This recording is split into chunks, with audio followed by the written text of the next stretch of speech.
Espacio educativo donde un grupo de profesionales darán lo mejor de sí para orientarle en los temas concernientes a la discapacidad, inclusión, accesibilidad, salud mental y física. Conversaremos con un personaje destacado de nuestra sociedad, más el acontecer nacional e internacional. Desde ahora, disfrute y aprenda de Capacidades al Límite.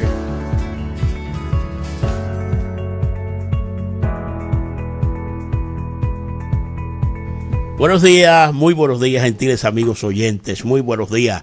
Éxito 90.5 FM se complace en ofrecer su espacio de todos los sábados.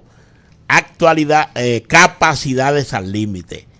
Capacidades al Límite es un programa que se difunde de 9 a 10 de la mañana con la producción de la licenciada Ana García, Ramón Gil, José Fernández, Sergio Almonte y en la ingeniería técnica Nilson Medina. Hoy tenemos un tema central especial, como siempre, con la destacada Pamela Fernández Cabrera, la mujer del TDAH. Así que muy interesante la entrevista central, como siempre, ya que el Departamento de Evaluación Integral, Diagnóstico y Seguimiento del Centro de Capacitación para Ciegos aporta este equipo de profesionales para definitivamente hacer conciencia dentro del conglomerado de República Dominicana. Buenos días, señor Ramón Gil. Sí, buenos días, Santiago, Ciudad Corazón. Buenos días, Sergio. Buenos días, José. A la licenciada Pamela Fernández, que nos acompaña en el día de hoy. Buenos días, Nilson, en los controles. Bienvenidos sean todos una vez más a su programa de los sábados, Capacidades al Límite. Adelante, José. Muy buenos días para todos los amables oyentes que cada sábado nos sintonizan por Éxitos 90.5, digo 90, Éxitos 90. Saludo aquí a mis compañeros, Pamela, hermosa como siempre y lista para la batalla. Bien, señores, vamos con informaciones generales. Resulta que el martes pasado el país se vio sumido en un apagón general. Yo creo que yo nunca había escuchado eso. Había escuchado partes del país que se había quedado gran parte, pero completo así yo no recuerdo. Creo que en el 13 se dio, en 2013 se dio. Pero completo, todo el país. Sí, un apagón fue bastante largo también, pero se ha olvidado porque hace 12 años ya. Señores, Cuando aquí no había la energía suficiente en la administración de Julio Sauri, por allá, por la década de los 70, 60. Se daban, pero todavía no había la producción de energía. Hay que darle esa. Y el doctor Balaguer, pues, inmediatamente se ocupaba del asunto. Y el asunto se resolvía. es que eso es lo que me preocupa. Hablando de Punta Catalina, hablando de tantas cosas, y hablando, señores, de vender energía a otros países. Hablando de vender energía a otros países, pasó algo ese día que me llamó mucho la atención y que pasó desapercibido. Al mismo tiempo que hubo el apagón en el país, ocurrió en Haití. Oh. Haití se quedó sin luz por mucho tiempo. Tú eso no lo sabía yo. Sí, Haití que se quedó sin luz por mucho tiempo. Posiblemente le estemos vendiendo a Haití le estemos vendiendo secreto, callado la secreto. energía a Haití. Sí, ¿entiendes? sí. ¿Entiendes? Sí. Entonces, veo que aún no hay explicación para esto, supuestamente, según una comisión, porque aquí todo es una bendita comisión, cuando ellos saben realmente qué es lo que pasa. No tienen respuesta. Tal vez dentro de 2 o 3 semanas, según ellos, pueden tener respuesta. Pero una joven encargada de esto de electricidad dijo que fue un fallo humano. Pero ¿cuál fue el fallo humano que provocó un apagón tan fuerte? Miren, señores, la capital era un pandemonio. Todos los semáforos apagados. Todos apagados. El metro, eso había que verlo. Este metro quedado en el aire, donde él pasa por la Máximo Gómez, que pasa por encima del río Sama, ahí se quedó ese tren parado. ¿Y el teleférico? Y el teleférico. Ahora yo me pregunto, supuestamente cuando crearon el teleférico y crearon el metro, dijeron que había una planta de emergencia para cada estación. ¿Qué pasó con esa planta de emergencia? O estaban dándole mantenimiento precisamente el día del blackout. Precisamente en el momento del apagón. Perfecto, ya entiendo. Joel Santos adelantó que el informe preliminar se compartirá con la población en unas 2 semanas. Sí. Todavía ellos no saben que dicen ellos que no saben qué pasó, por mentira ellos saben qué pasó. Pero bien, vamos a ver. Por otro lado, el neurólogo José Joaquín Puello afirma que la orientación sexual tiene su origen en el cerebro. Y ese es bueno. Él es bueno, Ramón, pero... Ese fue el señor que atendió cuando la muerte de Trujillo en el 61, 30 de mayo, él estaba depuesto en la clínica donde fueron heridos los... Sí, yo recuerdo. Le tocó atenderlo. De acuerdo con Puello, los órganos masculinos y femeninos externos no son realmente lo que determinan el sexo de una persona. Yo cada día estoy más confundido, no sé si fue la educación que me dieron o qué, pero cada día se abre más el abanico para la homosexualidad y el lesbianismo, cosa que yo respeto a cada quien. Siempre he dicho que yo tengo mis hijos ahí, y si un varón me dice, papi, mira, él es mi novio, yo tranquilo, lo acepto. Y si una hembra me dice, papi, mira, ella es mi novia, yo tranquilo lo acepto, porque ya, ¿qué voy a hacer? ¿Voy a pelear contra el mundo? No puedo, realmente. Por otro lado, señores, Maduro dice que Venezuela no será la Gaza de Sudamérica. Con la tensión que hay en Estados Unidos con esto, Maduro se destapa con esto. Y dice que ellos no van a ser la Gaza de Sudamérica. O sea, Maduro lo que debiera quedarse callado, entiendo yo. Provocando. Por otro lado, Donald Trump dice que ya tiene una decisión sobre Venezuela, pero que no va a hablar de eso todavía, pero que ya tiene tomada una decisión para Venezuela. ¿Qué será lo que tiene Trump para Venezuela? Hay que esperar. ¿Es serio? ¿Qué tú crees que tendrá Trump por ahí? No, él lo que tiene que hacer es, con los poderes que él tiene, ejecutar, porque tiene mucho ya diciendo que va a ejecutar, Bueno. y no lo hace. Donald Trump es tan tremendista que ahí anda él atacando a los grandes financieros de Estados Unidos, a JP Morgan, hasta Bill Clinton está metido en el asunto. O sea, ese hombre no se detiene ante nada. Bueno, vamos a ver qué pasa con esto. Yo al final lo que tienen que hacer es sacar a Maduro de ahí. Hace rato que debieron haberlo sacado. Señora, por otro lado, ha mermado los viajes en Yola, puesto que Puerto Rico tiene una vigilancia marítima y en todas sus playas para evitar el acceso de los dominicanos en Yola, lo que ha provocado parar los viajes en Yola. Esto es todo un plan estratégico con el asunto de la migración por el gobierno norteamericano, que ha puesto esto para que no sigan inmigrando los dominicanos a través de Puerto Rico. Pienso que eso va a seguir aminorándose, porque la gente incluso va a tratar de que no lo confundan, porque si te confunden con esa gente que trafican droga y eso, te van a quitar del medio inmediatamente. Sí, están derribando muchos yolas y muchos botes. No es de que atrapando, no, ellos le entran a tiro y le explotan, la desbaratan y tú te mueres ahí. Sí. O sea que eso también ha causado cierto temor. La NASA prepara el domingo una misión para mejorar los pronósticos de huracanes. Esto se va a lanzar un cohete que lleva por nombre Falcon 9, que va a mejorar las informaciones sobre los huracanes para poder prever con tiempo trayectoria y fuerza de los huracanes. Señores, por otro lado, viendo el Colegio Médico Dominicano, está inmerso en una disputa y un problema porque hicieron elecciones y todavía no dan los resultados, cuando son 3 gentes y no dan los resultados. Pero ellos dijeron que ganó el candidato que apoya Waldo Ariel Suero. No, todavía no se sabe.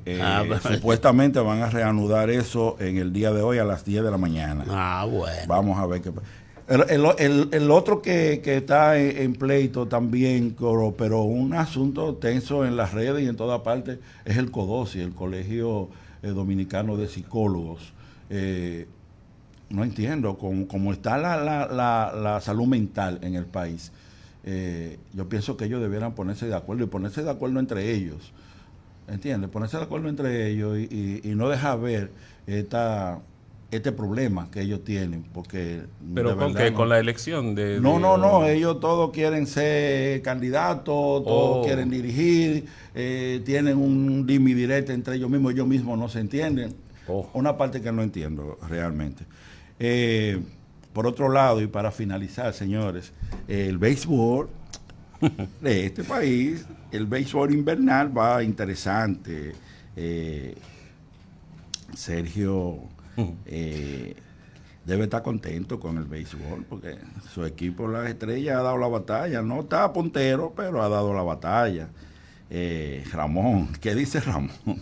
Que lo de atrás, hay un refrán que dice que no van lejos si lo de adelante no van lejos si los de atrás corren bien. El problema es que los de atrás están un poco distanciados ahora. Exactamente, querido amigo. A mí no me preocupa porque Entonces, estábamos así, ganamos el campeonato. Hay un equipo que de un tiempo para acá estaba muy en baja, que las Águilas Ibaeñas, por lo menos en la serie regular, clasificaban con mucha dificultad, pero las Águilas van a clasificar a principios de diciembre. Es un equipo que en estos momentos tiene 14 ganados y 3 perdidos, 11 por encima de 500. O sea que las Águilas con 11 o 12 partidos que ganen ya, de 33 que le quedan, van a clasificar. Son capaces de caerse. No. Óyeme bien. Las Águilas Ibaeñas, 14 ganados, 3 perdidos, promediando 8.24. Los Toros, 9 ganados, 9 perdidos, a 5 juegos y medio del primer lugar, promediando 500. Los fabulosos Tigres del Licey, 8 ganados, 10 perdidos, a 6 y medio del primer lugar, promediando 4.44. Las Estrellas Orientales están brillando bajito, 9 ganados, 12 perdidos, a 7 del primer lugar. Y promediando 4.29. Los Leones del Escogido, el equipo de mi amigo No Ramón me preocupa. 8 ganados, 11 perdidos, a 7, promediando 4.21.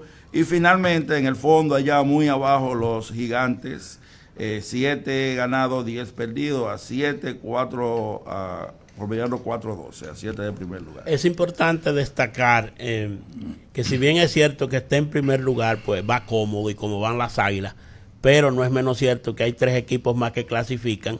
Entonces lo importante luego es lo que viene después, el todo contra todo.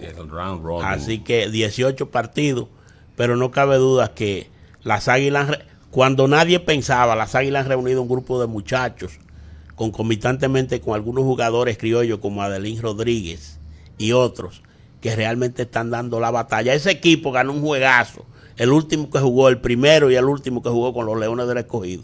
Eso fue de leyenda, definitivamente. Los equipos, las Águilas y compañía están en un juego que se va a jugar en Estados Unidos, donde mi querido amigo Santiago Matías va a lanzar la primera bola. Vamos a la primera pausa. Usted está escuchando Capacidades al Límite.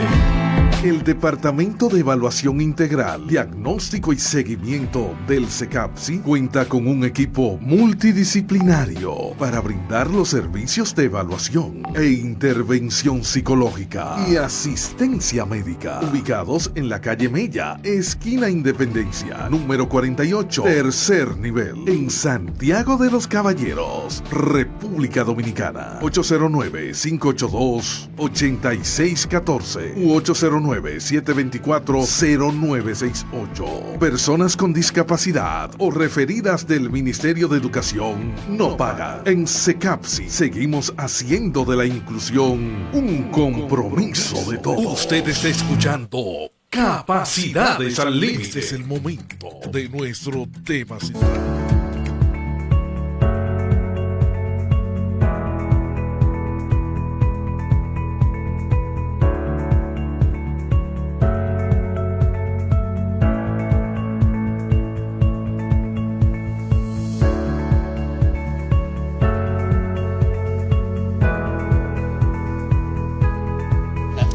En Capacidades al Límite nos acompaña hoy la licenciada Pamela Fernández Cabrera, psicóloga general con maestría en psicología clínica y de la salud y entrenamiento en terapia conductual. Pamela forma parte del equipo de profesionales del Departamento de Evaluación Integral, Diagnóstico y Seguimiento del CECAPSI, y en el día de hoy nos hablará del tema: detrás de una conducta difícil hay una necesidad no atendida. Bienvenida, licenciada Fernández Cabrera. Hola, hola, muchísimas gracias por recibirme nuevamente. Ya para mí esta es mi casa. ¿Se atreven a decir lo contrario? Claro, no, es tu casa. Más vale, más vale. Esto es Comenzamos tuyo. muy bien. Totalmente de acuerdo. Comenzamos bien. Licenciada, ¿qué significa desde el punto de vista psicológico la frase detrás de una conducta difícil hay una necesidad no atendida? Bien. Lo que vemos es, lo visible es la conducta. Siempre, siempre, siempre hay una necesidad no atendida, ya sea una necesidad una necesidad biológica, fisiológica, hambre, sueño, cansancio, estoy en un lugar que me sobreestimula, pero también de conexión emocional con la familia o con los cuidadores principales, una necesidad de estructura. Hay veces que los niños no responden en este caos y necesitan esa estructura. Bueno, en fin, siempre, siempre, siempre hay una causa detrás. Y muchas de esas veces es una causa emocional que no ha sido atendida, o sea, una necesidad emocional. Entonces podemos decir que una conducta inadecuada es una forma de comunicación emocional. Sí, sí. Todas las conductas, en la gran mayoría de las conductas, tienen una razón detrás, una razón emocional. Están los chicos con, inclusive los chicos con discapacidad, sea autismo, sea trastorno por déficit de atención con hiperactividad, comunican algo con su conducta. Algunos de estos chicos que todavía no son verbales, no tienen la habilidad de poner en palabras lo que necesitan o lo que quieren, entonces recurren a estas conductas agresivas. Pero sí, verdaderamente, hasta los niños que no tienen condición, su conducta es lenguaje. Su conducta es lenguaje. Pamela, buenos días, mi Buenos querida días. Pamela. Pamela, estas conductas son,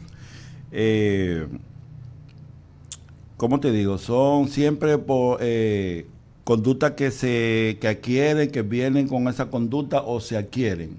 Si la conducta existe, es porque la conducta funciona. Me explico.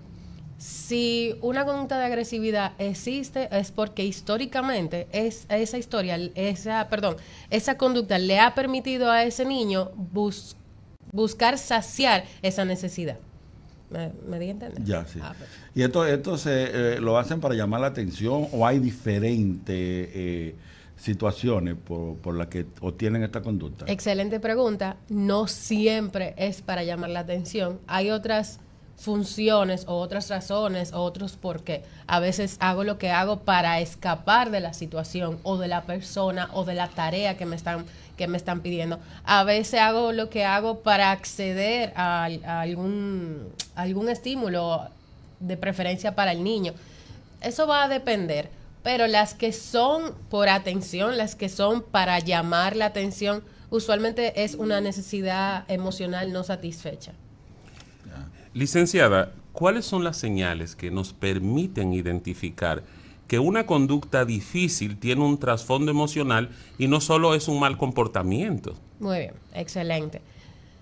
Cuando los niños tienen cambios abruptos de conductuales o emocionales o una reacción desmedida a un evento, por ejemplo, le quitaron un juguete y te hace una rabieta, una pataleta, ¿verdad?, de media hora, tú te pones a pensar, pero ven acá, fue por un juguete. ¿Y por qué esta reacción desmedida? Entonces, eso nos indica que hay algo más. Hay algo más. Puede ser una falta de habilidades, de que tal vez el niño necesita aprender a cómo gestionar, que se le retiren las cosas y que esa cosa luego vuelve, o poner en palabras, no, préstamelo un ratito más. Pamela, ¿qué necesidades no atendidas suelen estar más presentes detrás de una conducta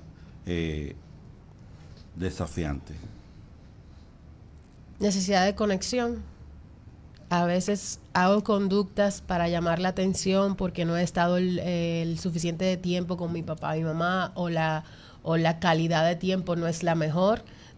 Siempre están, papá, mamá puede que siempre estén invertidos en la rutina del día a día o en los teléfonos y no hay ese momento de conexión con las familias. Entonces hago lo que hago para conseguir la atención. También falta de estructura. En casa no tenemos unas rutinas claras y ahí viene como esa explosión conductual. Bueno, entonces falta de rutinas, falta tal vez de habilidades que hay que trabajar, de conexión, de límites claros, predecibles y constantes. Por ahí. ¿Cuáles son los segmentos poblacionales en los cuales se presenta más este tipo de conducta y qué estereotipo tiene que tener la sociedad para que eso prolifere? Muy buena pregunta, pero yo creo que es indiferente a la población. O sea, esto se presenta, haya recursos, no haya recursos, porque yo he tenido la oportunidad de acompañar familias con recursos económicos, académicos, de formación humana, vamos a decir así, y aún así se presentan este tipo de conductas. Es más, igual con personas en un estado más vulnerable, económico y de formación. Entonces, creo que realmente es indiferente. Tú lo puedes encontrar en cualquier extracto, este tipo de conductas con trasfondo. Y, por ejemplo, tal vez en la población más vulnerable pase más, porque nosotros estamos criados más a resolver que a pausar y preguntarnos qué está pasando, qué es lo que esa conducta me está tratando de comunicar. Reaccionamos. Mira, muchachos, las personas que han tenido acceso a educación de diferente, ya sea universitaria además o educación, en fin, entonces tal vez tienen la habilidad de poder pausar y no reaccionar para dar a su hijo lo que necesita en ese momento. Ya, Pamela, siempre escuchamos a los padres decir cuando un niño es pequeño y tiene una conducta inadecuada, decir, no, eso porque está pequeño, según uno vaya creciendo se le va quitando. ¿Tú crees que es así o tú recomiendas que los padres cuando ven conducta inadecuada acudan a un profesional para tratar esto? Hay verdad en la afirmación que tú acabas de dar, hay verdad. ¿Por qué? El cerebro se va a ir desarrollando, va a ir madurando. Entonces hay cosas que son propias, conductas inadecuadas que tú dices, pero muchacho, nosotros tenemos aquí en el lóbulo frontal, aquí cuando este lóbulo frontal, cuando se madura, tenemos la capacidad de poder frenar, de tomar mejores decisiones, de organizarnos, de priorizar. Este lóbulo frontal es el último en desarrollarse, Entonces, tener una expectativa conductual muy alta a una edad de 4 o 5 años, lo único que va a hacer es que nosotros como padres nos vamos a agotar. Sí hay verdad en eso, en que según el niño va creciendo, va a ir madurando y pueda frenar frente a alguna situación. En vez de que el amiguito le quitó el carrito, ¡pum!, y le dio un golpe, va a poder frenar y le va a poder decir, oye, ese es mi carrito, dámelo. Que dentro del contexto es lo normal. Pero mientras más chiquito, más golpe dan, porque no tienen habilidades para poder decir esto. Exacto. Ahora bien, ¿cuándo tenemos que ir a intervención? Cuando las conductas se presentan en una frecuencia que alteran la calidad de vida del niño como de la familia y hasta del entorno escolar. Si esto se presenta diario con una intensidad alta, entonces es bueno que busquen acompañamiento, porque puede ser que esas conductas con el tiempo incremente tanto en frecuencia como en intensidad. Sí hay verdad de que vamos a ir madurando, eso como todo vamos a ir creciendo, pero también es cierto que si se sale un poquito de la norma, entonces tenemos que buscar acompañamiento. A veces estamos, Pamela, en algún ambiente, en una reunión o algo, y hay un niño necio que tumba esto, y la mamá no hace ningún caso. El niño acaba con todo y ella no hace ningún caso. ¿Tú crees que la madre debe tomar medidas cuando el niño está haciendo esto o debe dejarlo? Porque escucho que hay gente que dice que hay que dejarlo desarrollarse. Que escuché a una madre decir, no, mi psicóloga me dijo que hay que dejar que él se desarrolle, pero el niño está rompiendo cosas, está molestando a los demás. Pienso que debe haber un stop. Bien, yo creo que la crianza positiva se ha prestado a malas interpretaciones. En ningún momento la ciencia dice que nosotros podemos, la permisividad, en ningún momento. Hay consecuencias ligadas a la acción. Entonces, otra cosa es también prepararse. Si usted sabe, adulta, que usted va a una reunión donde no va a haber nada que distraiga, entretenga, ocupe a su hijo, lleve usted un bultito con juegos, con lo que sea, para poder mantener a ese niño ocupado. Eso es lo primero, anticipar la situación. Lo segundo, entonces, sería, párate. Porque si tú no te paras, esa situación se va a perpetuar y no va a haber consecuencias. O sea, mi hijo va a entender, mi niño va a entender, ok, yo puedo romper porque no hay una consecuencia. ¿Cuál sería una consecuencia? Pararse, que muchos padres se quedan desde la silla voceándole, muchacho, deja eso, ten cuidado. Párese y acérquese a su hijo. Te dije que dejaras eso. Si no dejas eso, tenemos y una consecuencia ligada a la acción. Nos vamos a tener que ir. No es de pelas, no es un castigo. No estoy hablando de eso, estoy hablando de una consecuencia ligada a lo que está sucediendo. Yo recuerdo que cuando uno era muchacho, uno no, en los tiempos míos. Me encanta cuando la gente me compara la generación de ahora con la de antes. Dale. Tengo 58 años. Ya, dale. Un niño. Cuando mi padre salía con nosotros, Ramón, dime, somos contemporáneos. Cuando mi padre salía con nosotros, él en el vehículo nos decía, se van a sentar al lado mío y nadie se va a mover si yo no lo autorizo. Y yo recuerdo que tú te sentabas ahí, tú podías ver lo que más te gustaba y tú no te movías de ahí. Y si venía un familiar, o una persona del entorno donde estábamos, para que los niños jueguen con los míos, uno miraba al papá. Y si el papá hacía un gesto que sí, pero si el papá se quedaba recto y no decía nada, tú no te movías. Ahora no. Ahora ellos llegan, ellos tú no esperas que tú le digas, ellos llegan acabando con todo, buscando los amiguitos, rompiendo. Siento que hay una diferencia. Sí, ¿Por qué pasa esto? Bien, me encanta. Yo amo cuando la generación, los baby boomers aquí que tenemos aquí, están comparando a la generación de ahora. Que yo oye, creo, ¿cómo no es de dice cristal. Ramón? ¿Baby qué son? Baby boomers. Baby esa boomer. vaina. Sí, coge ahí, porque yo soy millennial. Entonces, me encanta cuando eso pasa. Primero, en tu tiempo, amor lindo, precioso, había tanta exposición a pantallas. No. En tu tiempo, amor lindo, precioso, había tanto consumo de procesados. No. Entonces, comparar una generación donde estaba más ligada a lo natural, a un ritmo de vida más calmado, con una generación donde está criada, hay que hacer esto, y que el colegio, y que la clase de deporte, y que es injusto tú comparar aquella generación con la generación de hoy en día. Entonces, siento que en esa generación no estamos siendo justos porque, no sé si es porque son mis hijos, pero mis hijos no van a salir disparados.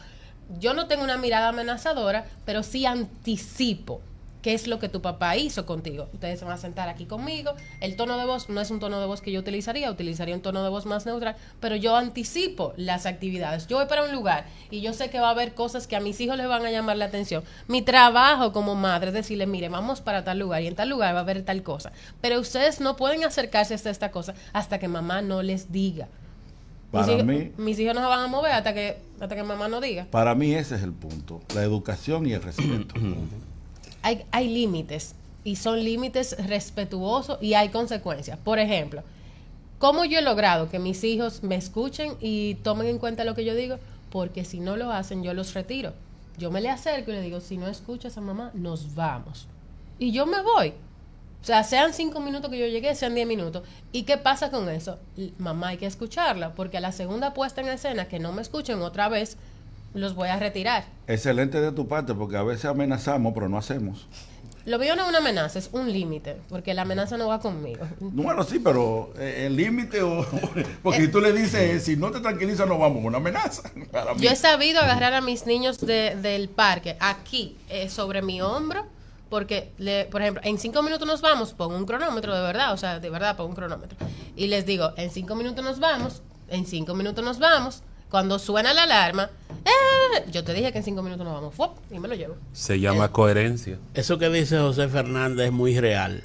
Somos muy permisivos en muchas cosas, entonces amenazamos y tratamos de imponer métodos de castigo, pero a la hora de la verdad no ejecutamos. Entonces, cuando no se ejecuta, el niño, después o quien sea, hace las cosas mucho más abierta y con mucho más respeto, se podría decir. Así es, Sergio. Una de las cosas que yo más digo en terapia, en acompañamiento a la familia, tu palabra tiene valor. Coherencia. Y tú eres el primero que debes respetar tu palabra.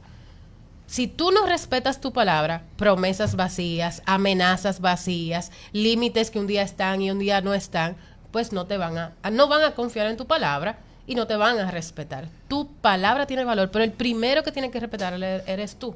Es que no es lo mismo, mami o papi no hace, eso es amenaza, que no, vamos a resolver porque lo va a hacer, ¿tú entiendes? No es lo mismo. Exacto.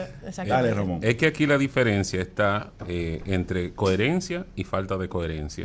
Si somos coherentes, el niño va a saber que a una acción, una reacción, si se te dijo una cosa, se te va a cumplir y tú sabes que eso es lo que va a suceder indiscutiblemente. Entonces ya el niño sabe que hay límites y él se va a manejar en esos límites.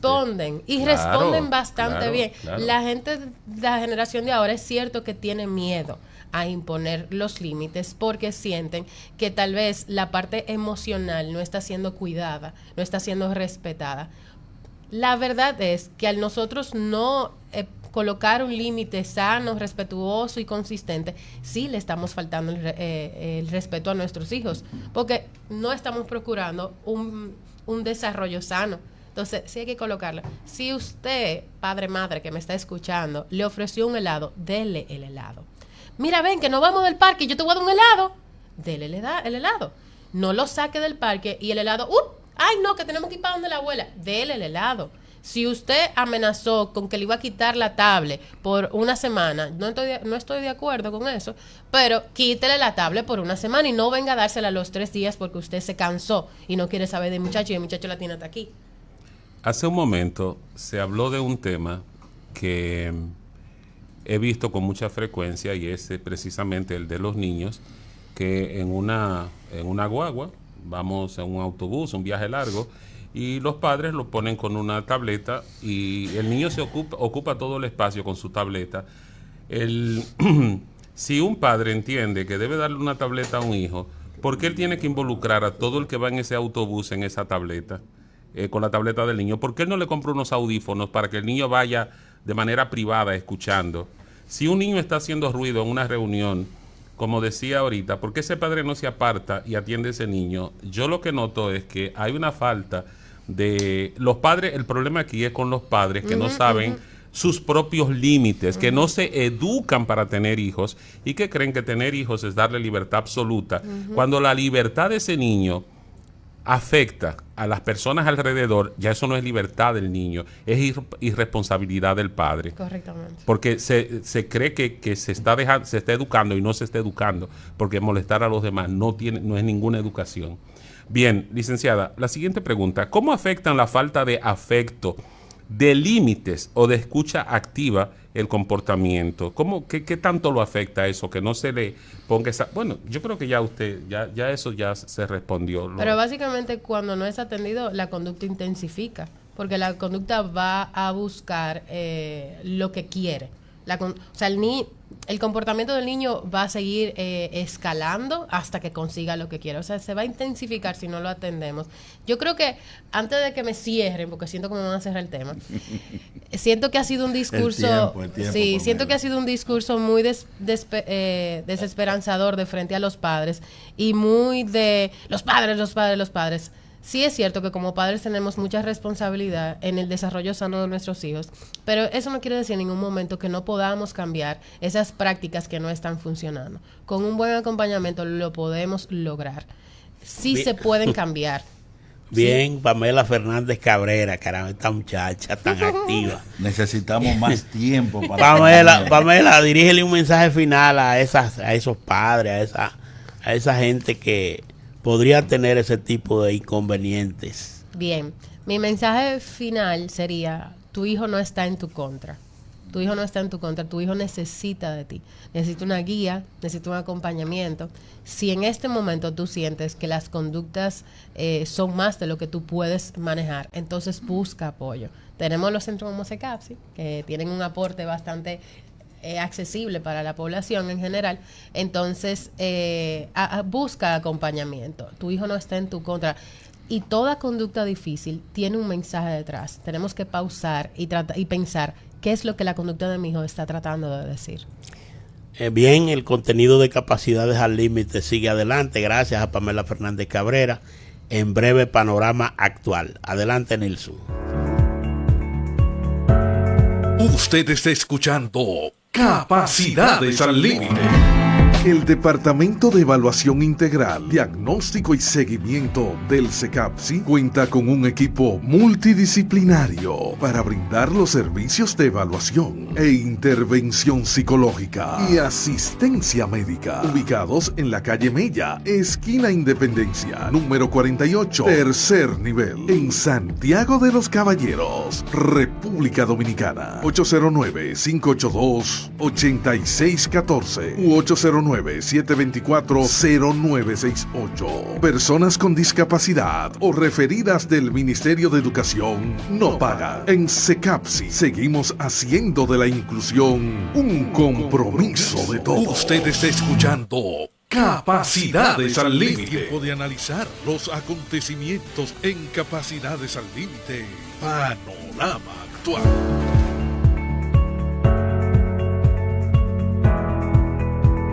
La década del 60, la izquierda revolucionaria de entonces y la izquierda de hoy. Parte 1.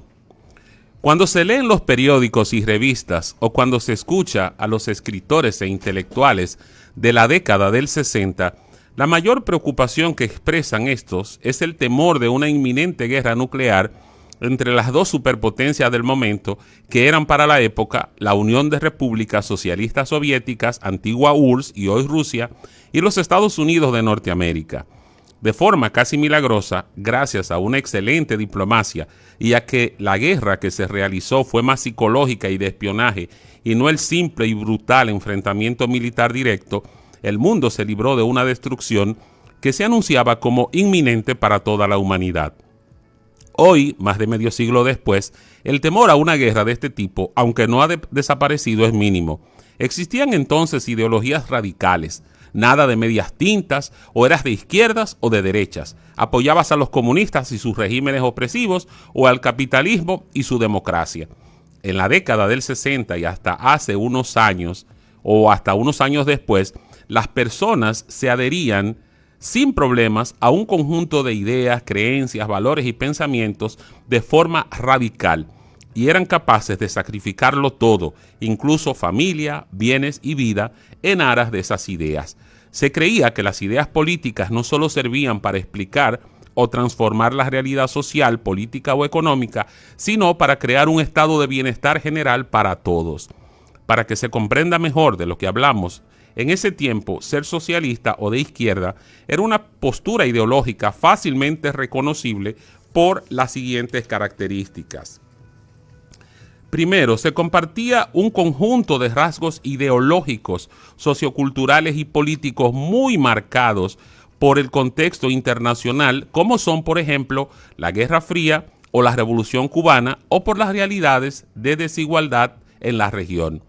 Quizás el primer rasgo diferenciador de ser de izquierdas en la época era una identificación rayana en el fanatismo con la Revolución Cubana, que con la derrota de la dictadura de Batista se convertía para toda la América Latina en referente político y simbólico, y que permitía soñar que cualquier país del área tenía reales posibilidades de rebelarse y triunfar contra dictaduras militares de derechas. Lo segundo era una oposición rabiosa hacia los Estados Unidos y su imperialismo por sus intervenciones en la política y la economía de los países de habla hispana en el área, así como por una constante denuncia del neocolonialismo y del control de multinacionales en cada uno de los países del hemisferio. Había en la década del 60 una defensa sin discusión por la justicia social y una constante denuncia de la desigualdad, así como un enfoque en los problemas estructurales como la pobreza, el analfabetismo y la concentración de la tierra en manos de unos pocos terratenientes. Se aspiraba genuinamente a transformar las estructuras económicas y sociales para lograr la tan anhelada reforma agraria, una educación universal de calidad y, por supuesto, mejoras laborales y sindicales. La gente se identificaba como marxista o socialista y se asumía que el capitalismo era un sistema injusto e incapaz de resolver los problemas latinoamericanos. El ciudadano, por lo general, y desde muy joven, participaba en movimientos estudiantiles, obreros y campesinos desde las escuelas, las universidades, los clubes barriales, etc. Cuando los gobiernos tomaban préstamos sin control o aumentaban los precios de la gasolina o de los alimentos, se les hacían movilizaciones masivas y huelgas. Los campesinos ocupaban las tierras baldías que monopolizaban los terratenientes y había por todos lados protestas urbanas que obligaban a los gobiernos a escuchar a la gente y cambiar de dirección. Las muchas dictaduras diseminadas como una mala semilla por toda Latinoamérica con el apoyo de los Estados Unidos producían una interesante radicalización política y una fuerte represión estatal, lo que llevó en algunos países al surgimiento de movimientos guerrilleros y a la peligrosa idealización de la lucha armada como vía para el cambio político. Entre los jóvenes existía una pasión por la cultura política y había una fuerte participación de jóvenes universitarios, artistas e intelectuales en la vida política del país. En la cultura, esta participación se manifestaba en las canciones, en el cine y la literatura, todos comprometidos en revalorizar y crear identidades que valoraran lo nuestro, no desde un nacionalismo rancio, sino desde la sinceridad y la hermandad de los pueblos y de las razas. Lo que pasaba a un ser humano en Vietnam o Angola nos concernía a todos. No nos importaba si la persona era un indio, un chino o un africano, pues el que se encontraba en problemas era un hermano sin importar su origen ni nacionalidad. Las personas entonces tenían una visión más universal de sus semejantes y lo que te pasaba a ti me dolía a mí, pues se creía en la unidad latinoamericana y en las causas globales. El mundo de entonces era una aldea global, como la bautizara el canadiense Marshall McLuhan. Estábamos de acuerdo en la descolonización de África, aunque África quedara del otro lado del mundo. Apoyábamos a Martin Luther King y los movimientos antirracistas en los Estados Unidos. Sentíamos auténtica solidaridad con los vietnamitas. Durante la guerra de Vietnam apoyábamos a Mandela y su injusta prisión por oponerse al apartheid, ese sistema de segregación racial y opresión en Sudáfrica vigente entre 1948 y principios de la década de 1990, que clasificaba a la población en grupos raciales y les negaba derechos a los que no tenían el color de una hoja de papel bond, pero muy especialmente a aquellos del color del petróleo sin refinar. Había entonces una visión utópica y esperanzadora de la vida a través de la política. Se pensaba que era posible construir un hombre nuevo y había una confianza sin límites en la transformación total de la sociedad. Cada uno se sentía parte de una misión histórica y estaba orgulloso de pertenecer a ella y entregar vida, familia y bienes por el bienestar común de sus semejantes. Bien, ha concluido el panorama actual, muy edificante, realmente un panorama, y valga la redundancia, global, una situación, una visión general de la época 60, 70, parte de los 80, en fin. Señores, el programa de hoy, por lo menos en cabina, nosotros nos retiramos. José Fernández, Ramón Gil, la licenciada García, esta es la producción de la licenciada García, Sergio Almonte, Nilson Medina se queda porque el programa, el contenido sigue con la sección tecnológica. Así que nosotros volveremos a cabina el sábado a las 9 de la mañana y como siempre nuestro contenido esperamos resulte ser interesante, como se demuestra en los reportes y en una serie de análisis que se hacen por ahí. Así que continúen con Capacidades al Límite y su sección tecnológica. Usted está escuchando Capacidades al Límite. Usted está escuchando Capacidades al Límite. Estés al tanto de los avances tecnológicos en Capacidades al Límite. Tecnología accesible. Muy buenos días, amigos de Capacidades al Límite. José Gómez con el segmento Tecnología Accesible. Hoy vengo a hacer una explicación muy importante. Créanme que aunque muchos conocen la funcionalidad de esta aplicación y saben cómo utilizarla, en estos momentos yo voy a hablar sobre la aplicación Cash Reader. Ya todos saben que es para identificar lo que son billetes, sin importar el tipo de moneda, peso dominicano, dólar, otros tipos de pesos, en fin, todo tipo de monedas están incluidas en esta app. Entonces, para no profundizar tanto en esto, vamos a lo que es a los ajustes de esta aplicación y vamos a ver lo que podemos encontrar dentro de ella, que es donde nosotros vamos a concentrarnos en estos momentos. Carpeta Gómez. A Cash Reader. Aquí tenemos a Cash Reader, ojo, aclarando que todas estas funciones, así como la encontramos en iPhone, la podemos encontrar en Android. Vamos a ver. Cash Reader, identificando peso dominicano, botón, encabezamiento. La aplicación me indica automáticamente que me está identificando, si es peso, si es dólar, en fin. Vamos a los ajustes. Ajustes, botón. Aquí. Atrás, botón, ajustes, encabezamiento. Entonces vamos a empezar a explicar desde un inicio. Selecciona divisa, encabezamiento. Selecciona la divisa que la aplicación reconocerá. Perfecto, en estos momentos, ¿qué me indica aquí?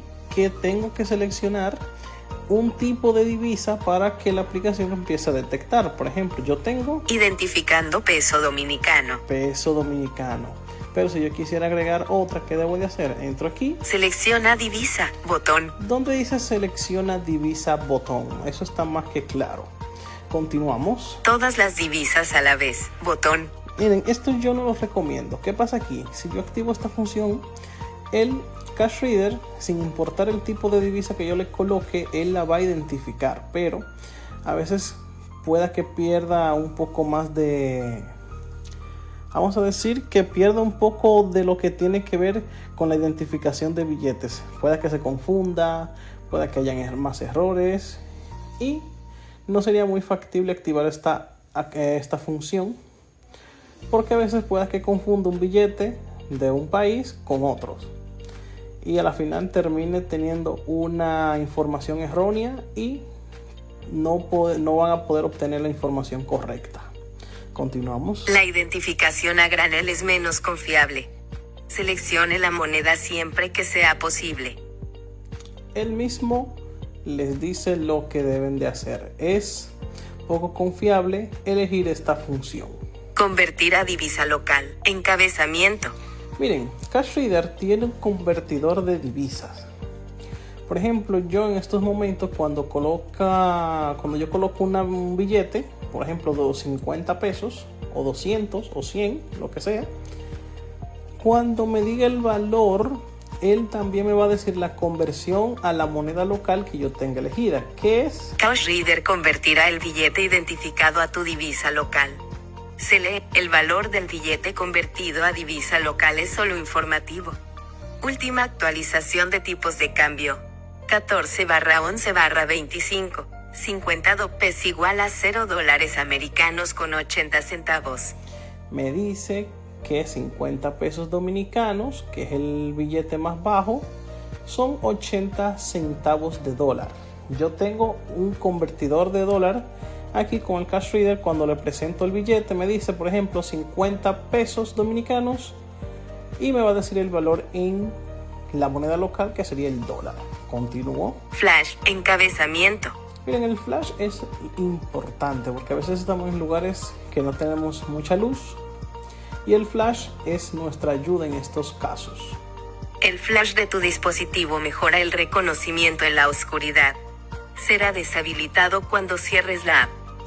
Él mismo explica que cuando nosotros abrimos la aplicación automáticamente se activa el flash y cuando cerramos la misma también se desactiva. Pero recuerden tenerlo activo siempre por el tema de la oscuridad o a veces que no sabemos bien si estamos en un lugar bien claro o en un lugar muy oscuro. Entonces el flash sería nuestra ayuda. Seleccionado, automático. Está automático. Si la aplicación requiere del flash, él lo va a activar de manera automática. Si no lo necesita, simple y llanamente lo va a detectar de que no necesita el flash y lo deja desactivado. Desactivado, activado. Yo lo dejo en automático para que él mismo entienda cuándo debe de activarlo y cuándo no. Cambiar entre cámara frontal y trasera. Encabezamiento. Esto lo explica todo. Si nosotros queremos utilizar la cámara frontal o la trasera, yo siempre recomiendo la trasera. Bueno, la misma aplicación también nos recomienda, porque la cámara trasera tiene mejor alcance y tiene más calidad. Escuchen. Elige qué cámara se utilizará para identificar. Siempre recomendamos utilizar la cámara trasera con flash activado. Por favor, no uses la cámara frontal en la oscuridad con la pantalla apagada. Por lo mismo, porque la cámara frontal no tiene flash. Seleccionado. Cambiar a cámara trasera. Está seleccionado la cámara trasera. Cambiar a cámara frontal. Perfecto. Vibrar valor del billete. Encabezamiento. Esto de vibrar el valor de billetes, yo lo voy a explicar para la próxima semana, porque yo sé que se va a tardar un poco. Pero esto es muy importante para cuando nosotros no queramos que se escuche cuál es el valor del dinero que yo tengo. Yo puedo saber mediante vibraciones el valor del billete que tengo a la mano, pero eso lo voy a explicar en un segmento para la próxima semana, para poder hacerlo con más tiempo y con más detenimiento. Una set. Abrir. Configuración avanzada. Encabezamiento. Y configuración avanzada. Explora opciones adicionales para una personalización y control mejorados. Ideal para usuarios experimentados. Esto yo lo voy a dejar para la próxima semana para explicarles también junto a las vibraciones de la app, porque esto es algo muy interesante y algo que necesita tiempo. Así que yo para la próxima semana me comprometo a explicarles estas dos partes de la aplicación Cash Reader. Así que nada, señores, vamos a dejar todas estas informaciones hasta aquí. Será hasta la próxima semana que volveremos con más de este segmento Tecnología Accesible con José Gómez. Y nos despedimos. Será hasta la próxima semana que volveremos con su programa Capacidades al Límite a partir de las 9 de la mañana. Estuvimos con todos ustedes: Ana García, José Fernández, Sergio Almontes, Ramón Gil, en controles Nilson Medina y quienes habla José Gómez en el segmento tecnológico. Será hasta la próxima. Que tengan un feliz día. Éxitos 90, una emisora del Grupo Medios del Norte.